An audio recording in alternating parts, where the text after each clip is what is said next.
നമ്മുടെ വെണ്ണയിൽ താളിച്ച ചോളമാണ്. അപ്പം എങ്ങനെയാണ് ഉണ്ടാക്കണം? നമ്മൾ ചോളം പാക്കിൽ വാങ്ങാൻ കിട്ടും, അല്ലാതെ ചോളം സീസണിൽ അവൈലബിൾ ആണ്. അപ്പം ചോളം റിച്ച് ഫൈബറാണ്, പിന്നെ ആൻറ്റി ഓക്സിഡൻ്റ് ആണ്, മിനറൽസ് ഉണ്ട്, വിറ്റമിൻസ് ഉണ്ട്. അപ്പം കുറച്ചേ നമ്മൾ കൺസ്യൂം ചെയ്യാൻ പാടുള്ളൂ, കൂടുതൽ അധികം കഴിക്കാൻ പാടില്ല. കുറച്ചെടുക്കുക, കുറച്ച് കൺസ്യൂം ചെയ്യുക. പിന്നെ സ്റ്റാർച്ച് കൂടുതലുള്ളതാണ്. പിന്നെ അതുപോലെ തന്നെ അതെങ്ങനെയാണ് ഉണ്ടാക്കാന്ന് പറഞ്ഞാൽ, അതിന് നമ്മൾ പാക്ഡ് ചോളം കിട്ടും, അല്ലാതെ നമുക്ക് റോ ചോളം കിട്ടും. അതിനെടുത്ത് നമ്മൾ ഒന്നി കിട്ടുന്ന അവൈലബിലിറ്റി എന്താണോ അതനുസരിച്ച് അതിനെടുക്കുക.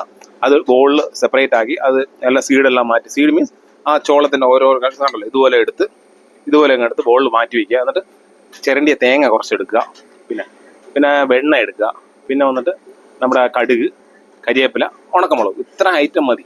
പിന്നെ ചെറിയൊരു ചട്ടി, ചെറിയ പാൻ, ചൂടുള്ള സ്ലോ ഫയറിൽ നമ്മളൊരു 10 മിനിറ്റ് കുക്ക് ചെയ്ത്, 10 അല്ലെങ്കിൽ 12, 15 മിനിറ്റ് കുക്ക് ചെയ്ത് കഴിഞ്ഞാൽ സിമ്പിളായിട്ടുള്ള ഒരു റെസിപ്പി റെഡിയാണ്.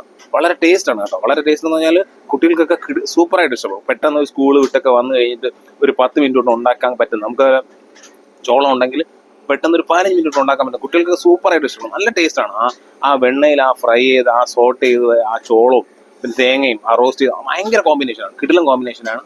അപ്പോൾ എന്തായാലും